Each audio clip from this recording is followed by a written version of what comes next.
Bye model? ऐसे questions बार-बार आते हैं। आपको इंटरव्यूज़ में पूछा जाएगा क्योंकि आप फर्दर ना अपनी क्लासेस में बहुत सारे मॉडल्स को यूज़ करेंगे।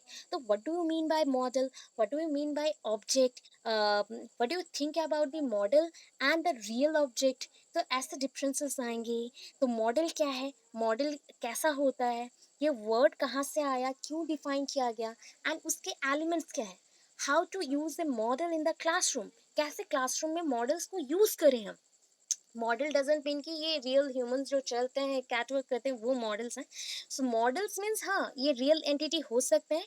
ये रोल मॉडल के अकॉर्डिंग यहाँ पे यूज हो रहा है। आपके जो भी मॉडलिंग्स हैं उसको हम यूज नहीं कर रहे यहाँ पे। रियल ऑब्जेक्ट जस्ट लाइक एक बुक हो सकता है, रियल कोई ह्यूमन हो सकता है। उनके जो रिनोवेटिव पॉइंट्स हैं जस्ट लाइक हम बोल सकते हैं रिवोल्यूशनरी चेंजेस लेके आए हैं, ऐसे जो पॉइंट्स हैं वो सारे भी मॉडल्स के अकॉर्डिंग यूज कर सकते हो। एंड जो रियल ऑब्जेक्ट है या फिर जस्ट लाइक लेबोरेटरी कंडीशंस हैं, लेबोरेटरी कंडीशंस में हमें एक प्रोजेक्ट दिया गया वर्क करने के लिए, तो वहाँ पे ऑब्जेक्ट्स होते हैं तो बेटर हम परफॉर्म करते समझ गए। तो ये सारे पॉइंट्स यहाँ पे मेंशन होंगे। आफ्टर दैट इंट्रोडक्शन मीनिंग ये हो गया। डेफिनेशन मेंशन करना है, डेफिनेशन एक देना है एंड उसके according characteristics, that is the characteristics means यहाँ पे मॉडल्स का कैरेक्टरिस्टिक्स हम मेंशन करेंगे।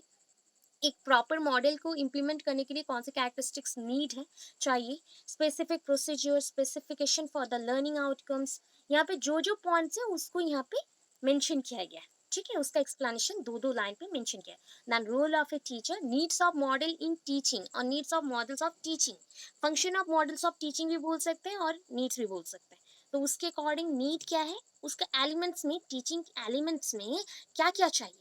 That is the first one is the focus, then structure और द सिंटैक्स, अरेंजमेंट जहाँ पे करते हो स्ट्रक्चर को अरेंज करते हैं, तो ये हो गया सिंटैक्स। सिंटैक्स मीन्स होता है अरेंजमेंट। देन प्रिंसिपल, बेसिकली क्यों यूज करें, कौन सा यूज करें, that is a principle. Lastly आपके और थ्री पॉइंट्स आएंगे। फर्स्ट उसमें से फर्स्ट वन है support system, then application and effect, that means the implementation and the social system, society के साथ कैसे वर्क करता है। तो इसको ओनली समझना है। इतने जो पॉइंट्स हैं ये एक्स्ट्रा पॉइंट्स हैं, आपके बुक में ऑलरेडी है बट एक्स्ट्रा पॉइंट्स हैं, इसके रिलेटेड कोई क्वेश्चंस नहीं आता है। बट सपोज आपको कुछ एक्स्ट्रा लिखना हो कहीं पे तो आपको आइडिया होना चाहिए, सो दैट मॉडल्स के ऊपर हमने दे दिया। एंड मॉडल्स का नोट आपके पेडागोजीज में बहुत ही यूजफुल होगा बिकॉज वहाँ पे मॉडल्स हैं। Specially physical science, biological science आप लोग चेक करें आप में है, and social science also, because in social science chart paper you can use your chart paper for the social science teaching, or mind that is a maps or globe और etc. सो आप लोग use करते हो। सो use का जहाँ पे होता है वहाँ पे उसको हम मॉडल्स बोलते हैं, मॉडल्स, मॉडल्स फॉर टीचिंग। तो यहाँ पे चलते हैं first, then after that classes model करेंगे। ओके आपका कोई क्वेश्चन है तो पूछो। Yes please, please. Yes. Hmm.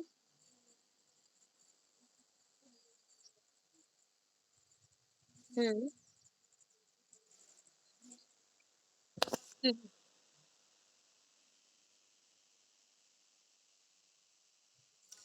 Educational implications models में लिखना इंपॉर्टेंट होता है।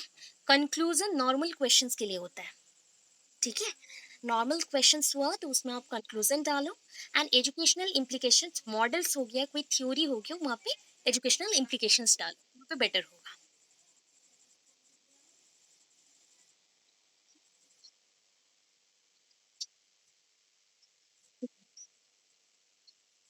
नहीं ये इम्पोर्टेंट नहीं है बट आप चाहो तो डाल सकते हो, अकॉर्डिंग टू योर व्यू आप दे सकते हो। ये कंपलसरी नहीं है। आप अगर बुक चेक करेंगे वहाँ पे कंपलसरी कोई पॉइंट पे मेंशन नहीं है कि कंक्लूजन डालना है। But according to BEd student, because आप लोग टीचर ट्रेनिंग में हो, तो कुछ क्वेश्चंस में हम लोग क्या करते हैं, एक्स्ट्रा अगर टाइम होता है देन हम दो तीन पॉइंट्स एक्स्ट्रा लिख देते हैं एज अ कंक्लूजन। सो उसमें मार्क्स भी नहीं काटेगा, कुछ भी नहीं, आपके पॉइंट ऑफ व्यू को आप डाल रहे हो। ये एक बेनिफिशियल पॉइंट है, यहाँ पे कोई मार्क्स ऐड नहीं होते हैं उसके लिए। ओनली हम लोग लिख देते हैं कि अरेंजमेंट के लिए कि हाँ मेरे पॉइंट्स को भी रखना चाहिए, मेरे पॉइंट्स अच्छे हैं कि बुरे हैं वो भी जज हो जाएगा। इतना ही है। ठीक है। हाँ यस यस यस प्लीज।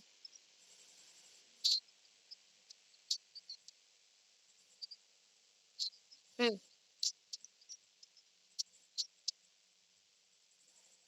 हाँ पूरा होल थिंग, हाँ पूरा होल थिंग को समझना है।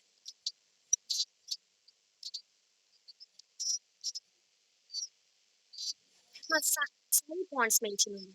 सारे पॉइंट्स, हाँ, सारे पॉइंट्स मेंशन करेंगे बट शॉर्टली, छोटे-छोटे पॉइंट्स करके लिखने हैं, भाष्य नहीं करना है। सबसे इम्पोर्टेंट होता है ग्रेड टीचिंग में या फिर ग्रेड जो ट्रेनिंग में आपके जाते हो एग्ज़ामिनेशन देने के लिए, वहाँ पे वो लोग हेडिंग देखते हैं। सो हेडिंग मस्ट देके अंडरलाइन करना है। आफ्टर दैट पॉइंट्स को थोड़ा-सा आप लिख दो। मतलब पॉइंट्स को एक्सप्लेनेशन 2-3 लाइन्स में देके छोड़ दो, ज़्यादा भाष्य नहीं करो। इसीलिए मैं बोल रही हूँ फ्लो चार्ट दे देना, डायग्रामेटिक प्रेजेंटेशन दे दो एंड छोड़ दो। उसमें क्या हो जाएगा, वहाँ पे आपका मार्क नहीं कटेगा कि वे बच्चा लिखा नहीं है। सो ऐसे सोचेंगे, अगर लिखा नहीं है सोचेंगे मार्क कट जाएगा। अगर सोचे कि हाँ बच्चा ने बहुत अच्छे से लिखा है, ट्राई किया है एंड मे बी उसका प्रेजेंटेशन ऐसा है, तो मार्क फुल आ जाता है। ठीक है, ये ट्रिक होता है कि दो बच्चे सेम नोट्स को लिख रहे हैं फिर भी उसके प्रेजेंटेशन के अकॉर्डिंग मार्क्स में बहुत डिफरेंसेस आता है। ये प्रेजेंटेशन के ऊपर जाएगा। ठीक है, कि आप पॉइंट्स को लिखो, उसके अंदर अगर बहुत लेंदी हो जा रहा है तो दो दो लाइन करके मेंशन करते चलो, आपके व्यू के अकॉर्डिंग ओनली। आप लोग मैक्सिमम बच्चे बुकिश थोड़ा सा ज़्यादा ही हो जा रहे, तो बुक से पढ़ो, इन्फॉर्मेशन को लो, माइंड में समझो, फिर जाके लिखो, अपने अकॉर्डिंग अपने वर्ड्स को डालो। उसका पॉइंट्स आना चाहिए। जस्ट लाइक स्टिमुली है, तो स्टिमुली के अकॉर्डिंग आपको जितना समझाया गया उसके अकॉर्डिंग आप जो समझो लिखो, वैसे। तो ऐसे पॉइंट्स लिखने से मार्क फीचिंग आता है, अदरवाइज बहुत लेंदी लगता है सारे क्वेश्चंस। हाँ, फिर नेक्स्ट और कुछ, और कोई? ओके, ठीक है। अगर नेक्स्ट क्वेश्चन आया फिर नेक्स्ट आप लोग पूछ लेना, ठीक। चलो स्टार्ट करते हैं अभी। सो यहाँ पे देखो इंट्रोडक्शन है, that is a teaching involves a system as well as the activity. ये ऑलरेडी टीचिंग का ही चलेगा, मैं मैक्सिमम टाइम बोल रही हूँ कि यूनिट 3 एंड यूनिट 4 क्या है, टीचिंग के लिए है। तो आपको इंट्रोडक्शन फिर से किसका देना है, टीचिंग का ही देना है। तो इतना पॉइंट आपका टीचिंग का ही रहेगा। ठीक है, अगेन टीचिंग का main definition and the famous definition, just like आपका जो डायलॉग्स होते हैं वैसे ही बन गया है कि टीचिंग क्या करते हैं, वन काइंड ऑफ एक्टिविटी है and this activities perform by the teachers. Teachers are the knowledgeable one who can impart their knowledge, who can impart their knowledge to the students, or who impart their knowledge to students। तो student यहाँ पे नॉलेजलेस है, तो इतना mention हो गया। अच्छा, अभी एक पॉइंट है, सम टाइम कुछ कुछ स्टूडेंट्स होते हैं ना, उनके टीचर को एज ए रोल मॉडल देखते हैं, रोल मॉडल देखते हैं। तो यहाँ पे उसी पॉइंट को हम एक्सप्लेन करने जा रहे हैं। So if teachers understand the model of teaching, अगर टीचर, यहाँ पे स्टूडेंट नहीं बोला गया, teacher understand the model of teaching and this term professionally, automatically and they are professionalist, और प्रोफेशनलिज्म होगा यहाँ पे, actually professionalism will be improve. अगर एक टीचर खुद को मॉडिफाइड करना चाहता है, इम्प्रूव करना चाहते हैं, या फिर हम बोल सकते हैं कि बनाना चाहते हैं, जस्ट लाइक मेरा कैरेक्टर को मैं बनाना चाहती हूँ कि मैं बिल्ड करूँ मेरा character, I am building my character by this model. So मैं पहले इसको समझूंगी। ऑटोमेटिकली क्या होगा, आपका जो प्रोफेशनलिज्म पॉइंट है, दैट मीन्स आपका टीचिंग जो प्रोसेस है, आपका बोलने का स्टाइल, जेस्चर, कहाँ पे प्रॉपर बोलना है, कहाँ जोर बोलना है, कहाँ धीरे बोलना है, एवरी पॉइंट ये ऑर्गेनाइज्ड हो जाएगा, will be improved, will be improved, ये इम्प्रूव्ड हो जाए। ठीक है, सो इन दिस फॉर्म हम क्या समझे ना, model is of two types. मतलब मॉडल का जो कैरेक्टर है या फिर मॉडल का जो डेफिनेशन है वो टू वे में यहाँ पे यूज करेंगे। That is the first one, is the in the form of ideals, आदर्श। एक शिक्षक क्या होता है, आदर्श होता है। मतलब आदर्श शिक्षक किसको बोलेंगे, जो कि रोल मॉडल जैसे रहते हैं, उनके बिहेवियर, उनके कैरेक्टर्स ऐसे होंगे जस्ट लाइक रिफ्लेक्शन शो करेंगे।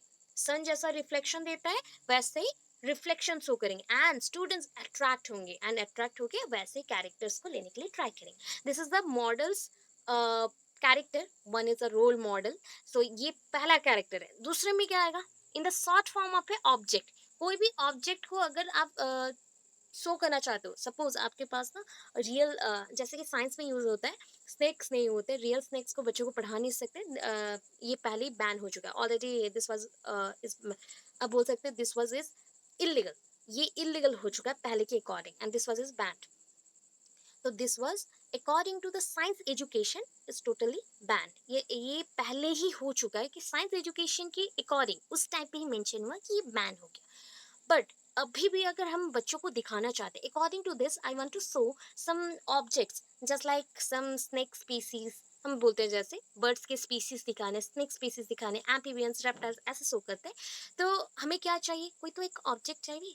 तब ये ऑब्जेक्ट आइदर एनी स्टोन के इम्प्रिंट्स होंगे, स्टोन इम्प्रिंट्स जैसे होते हैं ना, मतलब हम कोई एक मोल्ड्स में डाल के आप बोल सकते हो मूर्ति कैसे बनती है, उसको एक छाछ और दैट इज कॉल्ड ढांचा में डाल के किया जाता है, तो मोल्ड्स में डाल के उसको बना सकते हो, you can mould it. Okay, otherwise imprints लिए जाते हैं, दैट इज आपके जैसे प्रिंट्स वहाँ पे रह गए, फिंगर प्रिंट्स जैसे होते हैं वैसे इम्प्रिंट्स भी होते हैं, आपके फुट स्टेप्स और हैंड प्रिंट्स एक्सेट्रा उसको रखा जाता है। तो ये साइंस के लिए बहुत ही यूजफुल होता है। मैथमेटिक्स में उतना कुछ चाहिए नहीं होता ये सारे objects, but sometimes just like survey करना हो, फील्ड ट्रिप करना, तो उनके लिए ये अलग सा मॉडल्स यूज होगा। सोशल साइंस के लिए many types of models are use in the classroom session, just like the globe, map, GPS tracker, navigation, compass, बहुत सारी चीज यूज होता है। वैसे ही अदर लैंग्वेज के लिए लैंग्वेज बुक्स होते हैं, लिंग्विस्टिक बुक्स होते हैं, पुराने एंशियंट पीरियड के बुक्स होते हैं। तो every subject has definite models. तो ये शॉर्ट फॉर्म है, कोई चीज को हम रियल में नहीं ला सकते तो उसको हम शॉर्ट फॉर्म में प्रेजेंट करें, वो मे बी पेपर में हो या फिर उसका ऑब्जेक्ट के साइज के अकॉर्डिंग हो या फिर कोई भी मतलब शेप एंड साइज में हो सकता है। ठीक है, तो इसको हमने मॉडल बोला। एक हो गया role model, that is the teacher, and another one is the short form of an object, कोई भी ऑब्जेक्ट का शॉर्ट फॉर्म जो भी आपको बिल्ड करना है स्टूडेंट्स के लिए, क्योंकि उनका नॉलेज कंस्ट्रक्ट करना है। Okay, this one is the important. Then meaning, meaning में आप क्या लिखेंगे? The model is always a preview. Preview means पहले जो आप देखते हो, कोई चीज को करने से पहले जो आप देखते हो या विजन करते हो, that is called preview. So preview which display the activities before hand. आप अपने हाथों से कुछ करने से पहले उससे आप देख लेते हो कि हाँ ये चीज हो रहा है कि नहीं। And it is the view point of the psychologist, जितने भी साइकोलॉजिस्ट हैं उनके व्यू पॉइंट्स हैं, which will helpful to all category of children as well as the teacher in the teaching purpose. So teaching performance में या teaching process में, situation में और सेशन में ये हेल्पफुल होता है कि हम साइकोलॉजिस्ट को यूज करते हैं, कि साइकोलॉजिस्ट के थॉट्स को यूज करते हैं, कि उनके थॉट्स के अकॉर्डिंग ऐसा मेथड्स को यूज करेंगे तो बच्चों का ये डेवलपमेंट होगा। इफ हमें पता ही नहीं होता, if you don't know about these teaching methods, so how you can adjust this situation और how can you fix the situation according to the student needs, कैसे आप एडजस्ट करोगे या फिर स्टूडेंट्स के नीड के अकॉर्डिंग फिक्स करोगे, इसलिए ये मॉडल्स चाहिए। अभी जो आप बुक्स पढ़ रहे हो ना, ये one kind of reference books है, या फिर आप बोल सकते हो मॉडल्स हैं आपके नेक्स्ट अपकमिंग जो टीचिंग प्रोसेसेस आप करने वाले हो उसके लिए। ठीक है, सो डेफिनेशन वैसे ही है, अकॉर्डिंग टू एजुकेशनिस्ट है, क्योंकि इसका कोई भी ऐसा अच्छा सा ये नहीं था, डेफिनेशन नहीं था। सो ये model of teaching is a plan, ये वन काइंड ऑफ प्लानिंग है, it is not a lesson plan, it is one kind of plan. It is one kind of TLM material, teaching learning material, and it is mentioned in the curriculum to help the students and teacher also. So अच्छे से कोई भी materials को हम use करें, and materials को use करके just like curriculum designing में भी ये help कर देगा, या फिर कौन सा subject को कैसे पढ़ाना है उसमें भी help करेगा। that is the instruction, कैसे बच्चों को देना है, कौन सा instructions देना है, proper हुआ कि नहीं हुआ, अगर हुआ तो ऐसे पढ़ेंगे तो बच्चों का गोल फुलफिल होगा कि नहीं, सब कुछ पता चलता है। तो ये हो गया, मैंने एक डेफिनेशन बोला, because this is not for long question, this is the short question. तो शॉर्ट क्वेश्चन के अकॉर्डिंग बोला गया, and maximum time this is not for BEd first year also, ये सेकेंड ईयर में यूज होता है ईवीएस के लिए मॉडल्स। बट मॉडल्स के अकॉर्डिंग यहाँ पे ग्लासेस मॉडल है, तो ब्रीफली इसको समझना चाहिए। ये क्वेश्चन कभी नहीं आता फर्स्ट ईयर में, सेकेंड ईयर में आ जाता है, तो फर्स्ट ईयर में थोड़ा थोड़ा समझ के रखो ऑनली। देन कैरेक्टरिस्टिक्स क्या है, इसके पॉइंट्स बहुत सारे हैं, बहुत सारे कैरेक्टरिस्टिक्स हैं, जस्ट लाइक देखो साइंटिफिक प्रोसीजर। अच्छा, जो भी मेथड आप यूज करते हो उसके अकॉर्डिंग आपका ऑब्जेक्ट फिक्स होता है या फिर आपके मॉडल्स फिक्स होते हैं, तो वो साइंटिफिकली अप्रूव्ड होना चाहिए, that should be mention in logical manner, logical वे में यूज होना चाहिए, दैट मीन्स उसको अरेंज में हम लॉजिकल मैनर पे करेंगे। Then specification of the learning, specification of learning means it is one kind of achieving goal. आपको टारगेट है, आपका कोई एक टारगेट है, स्पेसिफिक टारगेट है, इस टारगेट को फुलफिल करने के लिए जो मॉडल्स चाहिए उसको यूज करो, ना कि सारे मॉडल्स को यूज कर ले। हम जो टारगेट है उसी के अकॉर्डिंग मॉडल्स यूज करेंगे, right. Next point, specification of the environment. Specification of environment means classroom wise आपका क्लासरूम का एनवायरमेंट कैसा है वो देखना है, एंड उसी के अकॉर्डिंग भी मॉडल्स को यूज करना चाहिए। देन स्पेसिफिकेशन ऑफ ऑपरेशन, आप कौन से क्लास में पढ़ाने जा रहे हो and which subject you want to taught in the classroom, आप कौन सा सब्जेक्ट पढ़ाना चाहते हो, और teach in the classroom. So ये टीचिंग देने के लिए या टॉटिंग करने के लिए कौन सा चीज़ चाहिए या कैसे पढ़ाना है वो भी बताता है। Based on the individual difference, ये किसके ऊपर डिपेंड करेगा? मॉडल्स इंडिविजुअल डिफरेंस के ऊपर। Related to fundamental ideas of a student, students जानते हो पहचानते हो ऐसे मॉडल्स को यूज करें। डायरेक्टली एक अननोन मॉडल्स को दे देंगे तो बच्चे उसको आइडेंटिफाई नहीं कर पाएंगे। Next, provide common language to discuss the facts and, that is called, यहाँ पे फैक्ट्स मेंशन होगा, ये रॉन्ग थोड़ा हो गया spelling, that is a fact not, यहाँ पे मेंशन हो गया FRCET, आई थिंक मेंशन हो गया रॉन्गली, तो फैक्ट लिखिएगा FACT, फैक्ट ऑफ इंस्ट्रक्शन। सो जितने भी इंस्ट्रक्शन के फैक्ट्स हैं, रूल्स हैं, उसको पहले जानना पड़ेगा कि मॉडल्स के साथ फिक्स्ड हो रहा है कि नहीं। Then related to, that is called inquiry type of question. So it is called inquiry type, or that's called the individual type of question. आप अगर inquiry type करते हो, ये भी individual difference के ऊपर बेस्ट करते हैं। because आपका जब मैं आपको जब पढ़ाती हूँ तो many students has many doubts, many student has many doubts, that is just like आपका डाउट्स होगा कि मैम ये क्या है वो क्या है, और एक स्टूडेंट का डाउट होगा कि इसको यूज़ कहाँ करना है, इम्प्लीमेंट कहाँ करना है, और एक बच्चे का डाउट होगा अगर इसको मैंने ऐसे लिखा तो क्या होगा। So many student has many doubts, तो अकॉर्डिंग टू दिस ये इंडिविजुअल क्वेश्चंस के ऊपर भी आना चाहिए, मॉडल सबको यूज होना चाहिए। And role of a teacher, role of a teacher तो आप जानते हो, ये इंग्लिश पेडागोजी में भी एक इम्पॉर्टेंट लॉन्ग क्वेश्चन है लास्ट यूनिट का I think. Role of a teacher एक मतलब प्योर टीचर, और that is called role model. जो टीचर्स होते हैं वो कैसे होते हैं, उनका प्रॉपर जेस्चर रहेगा, यूनिक टोनेशन होगा, एंड उनके कैरेक्टरिस्टिक्स ऑलवेज जस्ट लाइक एक क्लियर मिरर जैसे होंगे, जो कि बाहर वाला या फिर द अदर पर्सन क्या कर सकते हैं, that is the attract towards their characteristics. Teachers के कैरेक्टरिस्टिक्स की तरफ अट्रैक्ट होंगे, ऐसे कैरेक्टर्स होना चाहिए। टीचर एक फैसिलिटेटर होगा, because teacher as a facilitator give facilities और opportunities to students to solve many questions और many situation as per the real world situations. तो उसके अकॉर्डिंग टीचर कौन सा क्वेश्चन देंगे, क्या देंगे, वो भी डिपेंड करता है, एंड बच्चे कैसे उसको लेंगे वो भी डिपेंड करता है। तो टीचर एक फैसिलिटेटर जैसे काम करते हैं, टीचर एक कैटलिस्ट जैसे वर्क करते हैं, जो कि रिएक्शन को स्पीड अप करता है। दैट मीन्स ये टीचिंग प्रोसेस को भी स्पीड अप करेगा हमारे यहाँ पे भी। सो ऐसे बहुत सारे रोल्स मेंशन्ड है, उसको पढ़ लो तो हो जाएगा। ये सारी इंफॉर्मेशन हो गए, ये हो गया using models to describe. Teacher यहाँ पे मॉडल्स यूज करेंगे, टीचर न्यू नॉलेज को यूज करेंगे एक्सप्लोर करने के लिए। टीचर एक्ट करेंगे as like the smarter person और द स्मार्ट पर्सन। फैसिलिटेटर है, teacher use a smart class facilities, teacher use particular language, that is the language variation must be within the two language. Variation अगर भी हो रहा है तो दो language में। Bilingual classes in India is very much improve now days, अभी तक बहुत इम्प्रूव हो चुका है, बिकॉज इससे हमें इंफॉर्मेशन बहुत लेंदी पीरियड तक हमें याद रहते हैं, लॉन्ग पीरियड तक।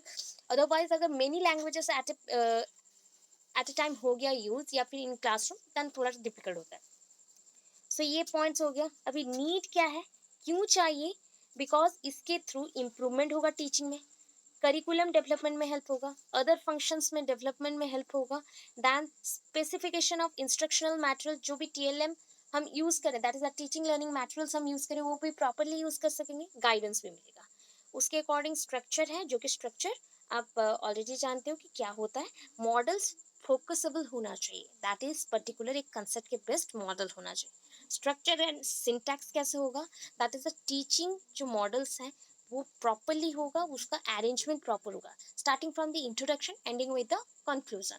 ये पूरा प्रोसेस है, जैसे प्रोसेस में चलता है, एवरी पॉइंट में वही चलेगा। प्रिंसिपल मस्ट होनी चाहिए। It depicts the aim and objectives, ये आपके लक्ष्य और गोल को बताता है कि कौन सा लक्ष्य में आपको जाना है या कौन सा चीज़ करना है। Support system, it is a support system for the teacher, because by using the model teacher can explain the every point in the classroom as per the individual difference. So बच्चों के डिफरेंस के according teacher यहाँ पे use कर सकते हैं models को and बता सकते हैं। Application and effect, after application of this model in the classroom session, the effect will be varied from student to student, तो वो भी चेक करना रहता है एंड फीडबैक देना पड़ता है। Social system, it is related to society, it is related to society और there real world situation. So ये सारे पॉइंट्स हो गए। थोड़ा बहुत क्लियर है? यस और नो? कंप्लीटली तो एट ए टाइम नहीं हो सकता, थोड़ा बहुत समझ आया? ये क्वेश्चन अगर आता है, suppose Glaser's basic teaching model आ गया, सो मॉडल्स के बारे में थोड़ा बहुत लिखोगे, ठीक है? इतने सारे पॉइंट्स को एक्सप्लेन नहीं करना है, ओनली कैरेक्टर्स तक यहाँ पे एंड कर देना है। इतना ज्यादा लिखने लगे तो हो गया, यहाँ पे खत्म, एंड। ओके, देन नीट में चले जाओ, नीट जो भी है उसका नीट में चले जाओ, एंड जो भी एलिमेंट्स है वहां पे लिखो, तो उसको फ्लो चार्ट जैसा दे दो जैसे डायग्रामेटिक है। आफ्टर दैट यहाँ पे आपको डायरेक्टली ग्लासेस मॉडल पे आना है। मैंने बोला ग्लासेस मॉडल बहुत ही छोटा वाला मॉडल है, दैट मीन्स इसके जो पॉइंट्स है ना ओनली 4 स्टेज में एंड हो जाते हैं, ओनली 4 स्टेजेस आर देयर और mention in the glasses basic model. ये बेसिक मॉडल है, ठीक है? ये इन्फ्लुएंस भी बहुत ज्यादा हुआ है, किससे हुआ? ब्लूम्स टेक्सोनॉमी से। ब्लूम्स, ठीक है, बेंजामिन जस्टली ब्लूम्स, ठीक है, ब्लूम्स टेक्सोनॉमी से बहुत ज्यादा इन्फ्लुएंस्ड हुआ। तो उनके अकॉर्डिंग ये सारे पॉइंट्स हैं, 4 पॉइंट्स आपको मेंशन करने हैं, only 4 points are there, and according to this is called one kind of feedback loop model. इसको ना फीडबैक लूप मॉडल भी बोलते हैं। लूपिंग क्या है? जहाँ पे हम एक ही गाने को, कभी कभी होता है म्यूजिक आप सुनते हो एंड एक ही सॉन्ग को बार बार रिपीट कर रहे हो, बिकॉज यू लाइक दैट, आप उसको पसंद कर रहे हो तो आप उसको बार बार सुन रहे हो। यस, तो वैसे ही जब हम एक टाइम प्लानिंग करें, देन उसको इम्प्लीमेंट करें, आफ्टर दैट फीडबैक दे रहे, again planning, then implementation, then feedback, ये हो गया फीडबैक लूप। बार बार सेम वे से हम रिपीट हो रहे हैं। देखो कंपोनेंट्स में ये कंपोनेंट्स है, ये ब्लूम्स टेक्सोनॉमी का डायग्राम है, बिकॉज यहाँ पे लिखने का ज्यादा कुछ नहीं है, तो ब्लूम्स टेक्सोनॉमी दोगे, ब्लूम्स टेक्सोनॉमी से ये क्या करता है, डिपेंड करके है। मैंने पहले भी बोला था ब्लूम्स टेक्सोनॉमी में क्या होता है ना, टेक्सॉन क्लासिफिकेशन होता है, किस चीज का? Instructional objectives of any subject और एनी पर्पस, कोई भी चीज का टीचिंग प्रोसेस से रिलेटेड और लर्निंग प्रोसेस से रिलेटेड, उसको हम यहाँ पे अरेंज करते हैं। सो यहाँ पे अरेंज्ड हो गया, इंस्ट्रक्शनल ऑब्जेक्टिव्स इसके ऊपर डिपेंड करता है, and entry behaviour of the student, then यहाँ पे आ गया हमारा एंट्री बिहेवियर के बाद पीपल्स और परफॉर्मेंस असेसमेंट है, देन एंट्री बिहेवियर के बाद बच्चों को हम एनालाइज करेंगे, उस पॉइंट को मेंशन किया, दैट इज द, अच्छा देखो ऊपर चलो, इंस्ट्रक्शनल प्रोसीजर जो भी मेंशन था वो है। तो यहाँ पे ग्लासेस जो मॉडल आ गया ना, ग्लासेस मॉडल में आपको क्या लिखना है? फर्स्ट ऑफ ऑल थोड़ा सा इंट्रोडक्शन देना है, ऑलवेज याद रखना ये टीचिंग मॉडल है, तो मॉडल वर्ड आया मीन्स मॉडल का आप डेफिनेशन देना है, जो ऑलरेडी पढ़ चुके हैं। सबसे पहले तो इंट्रो देना है, आफ्टर दैट डेफिनेशन प्रोवाइड करना है, डेफिनेशन के बाद कैरेक्टरिस्टिक्स, देन नेक्स्टली नीड, ठीक है, नीड एंड एलिमेंट्स जो भी रहेगा, ओनली शॉर्टकट 1 to 2 पेजेस में हो जाएगा। देन नेक्स्टली आपको जाना है ग्लासेस बेसिक मॉडल में। So basic teaching model was proposed by R Glaser in the year of 1962, after independence हुआ है, ये आफ्टर इंडिपेंडेंस है, that means Indian education was already raised their head, okay, just like the blossoming flower, जैसे flowers खिलते हैं वैसे ही अभी तक इंडिया का एजुकेशन सिस्टम थोड़ा थोड़ा ऊपर उठ चुका है, उनका सर दिख रहा है ऊपर, वैसे ही है, उस पीरियड के बाद आए हैं, बिकॉज 1947 की बात है, 1962 में आया है model. It is termed as the basic, because ये क्यों हम बेसिक इसको बोलते हैं वो भी तो समझना पड़ेगा, अदरवाइज तो गांधी जी का बेसिक मॉडल पे चले जाएंगे, बेसिक स्कीम। क्यों बोलते हैं वो समझो, basic because it tries to explain the relationship between the teaching and learning, ये समझाना चाहते हैं कि टीचिंग एंड लर्निंग के अंदर रिलेशन क्या है। It is based on basic principle of psychology, ये बच्चों की साइकोलॉजी के ऊपर डिपेंड करता है। सो और एक पर्सन आए, Nelson, Nelson, Nelson L Bossing, Bossing, Nelson L Bossing, called the model, इस मॉडल को क्या नाम दिए? Classroom meeting model. क्या बोला गया? Classroom meeting model, classroom meeting model. The basic teaching model divides the teaching process, क्या किया? Divide the teaching process into the 4 components, ये 4 कंपोनेंट्स ऐसे डायग्राम आपको बनाना है, this is for the feedback loop model, ये ऐसे कंटिन्यू होते रहता है always, A B C D again, A B C D A B C D A B C D, ऐसे कंटिन्यू होते रहेगा। सो मैं नेक्स्ट में समझाती हूँ, बिकॉज यहाँ पे भी मैंने डायग्राम बनाया है एंड यहाँ पे भी समझाया, that is 4 steps, IO EB IP PA, ठीक है, आपको शॉर्टकट याद रखना है, IO EB IP PA, PA for performance assessment, जहाँ पे बच्चों का इवैल्यूएशन होगा, जजमेंट करेंगे, उनका स्कोरिंग देंगे, एग्जामिनेशन करेंगे। इंस्ट्रक्शनल प्रोसीज्योर, ये लास्ट से मैं बता रही हूँ थोड़ा थोड़ा, बिकॉज इंस्ट्रक्शनल प्रोसीज्योर में इंस्ट्रक्शंस देना है, तो लेसन प्लान के अकॉर्डिंग बच्चों को पढ़ाएंगे। एंट्री बिहेवियर और entering behaviour of the students, बच्चों का बिहेवियर कैसा है उसको जज करना है। एंड उससे पहले इंस्ट्रक्शनल ऑब्जेक्टिव्स, बच्चों को क्या पढ़ाना है उसके लिए प्रिपेयर होना है। सो बॉक्स ए, आपका बॉक्स ए में क्या था, instructional objective. Box B, that is the entering behaviour. Box C, instructional procedure. And box D, performance assessment. So this is all together is connected by the arrow mark. यहाँ पे अगर box देखते हो, यहाँ पे क्या है, बॉक्स सारे कनेक्टेड है एरो मार्क्स के थ्रू। तो इसको बोला जाता है फीडबैक लूप। मतलब लास्टली आपको फीडबैक मिलेगा ना, तो एक लाइन पे ही चलना पड़ेगा। ऐसा नहीं है कि मैं एक को स्किप कर दिया तो मुझे रिजल्ट्स मिल जाएंगे, रिजल्ट्स नहीं मिलेंगे। सो मुझे स्किप आउट नहीं करना है, छोड़ना नहीं है। सो यहाँ पे आते हैं डायरेक्ट कंपोनेंट्स पे। तो first component that is the instructional objective, it is depend on blooms taxonomy of objective. जब भी इंस्ट्रक्शंस का बात आता है कि बच्चों को इंस्ट्रक्शंस देना है, तो उनके कौन से गोल को हम माइंड पे रखें एंड उसके अकॉर्डिंग पढ़ाएं या फिर यूज करें, उनको बताएं। तो उस बेसिस में यहाँ पे क्या आता है, ये डायग्राम आता है। तो first diagram is this one, then the second diagram ये है। एंड याद रखो, ये पॉइंट को पूरा अच्छे से याद रखना है, क्योंकि ये लॉन्ग क्वेश्चन है पेडागोजीज के लिए। ब्लूम्स टेक्सोनॉमी लॉन्ग क्वेश्चन है, एवरी ईयर 16 मार्क्स का आपको मिलता ही है। 16 मार्क का कंपलसरी क्वेश्चन है ब्लूम्स टेक्सोनॉमी। एंड ये बहुत ही लॉन्ग है, लेंदी है। मैं इसको शॉर्टकट दूंगी, मेरा शॉर्टकट 3 पेजेस में भी कंप्लीट हो जाएगा, बट उसको आप लिखोगे तो 6, 7, 8 पेजेस भी हो सकता है अपनी कॉपी में। तो उस अकॉर्डिंग इसको प्रिपरेशन करना सबसे इम्पोर्टेंट है, बिकॉज ये अभी आ रहा है। It is only for first year, ऐसा नहीं है। It is not only for the first year but also for the second year, ये पॉइंट आता है, ठीक है, ऐसा वर्ड है। सो ब्लूम्स टेक्सोनॉमी बहुत इंपॉर्टेंट है। एंड इसके अकॉर्डिंग रिवाइज टेक्सोनॉमी भी आ चुका है अकॉर्डिंग टू कोसला। कोसलाज revise taxonomy on the basis of Bloom's taxonomy, वो आपका सेकंड ईयर में है, रिवाइज करके देना है 2001 में। एंड ब्लूम्स टेक्सोनॉमी 1952 से 1968 के विद इन हुआ था। एंड ये कंसेप्ट बहुत ही लॉन्ग पीरियड टाइम के लिए चला, अभी भी चल रहा है, कंटिन्यू हो रहा है। तो उसके अकॉर्डिंग ये इंपॉर्टेंट है, ठीक है। सो इंस्ट्रक्शनल ऑब्जेक्टिव्स के लिए ये डायग्राम करना है कि यहाँ पे क्या मेंशन है, कॉग्निटिव, effective and psychomotor, तो that is called the CAP CAP। तो these three are the domains। जैसे कि टीचर एंड स्टूडेंट होते हैं ना, वैसे ये 3 डोमेन है। कॉग्निटिव मीन्स क्या है, what do you mean by cognitive? Cognitive means क्या समझते हो, बताओ फटाफट। नो, हाँ, मेंटल एक्टिविटीज और इंटेलेक्चुअल, कोई चीज को समझना है ना, तो टू नो और टू गेट द नॉलेज, हो गया। देन इफेक्टिव, इफेक्ट होना, बोलो क्या करते हो, मैं आपको अफेक्ट कर रही हूँ, तो अफेक्ट मीन्स क्या होता है। अब कहाँ पे इफेक्ट कहाँ पे होता है, देखो कॉग्निटिव जैसे ब्रेन में होगा, माइंड, हो गया।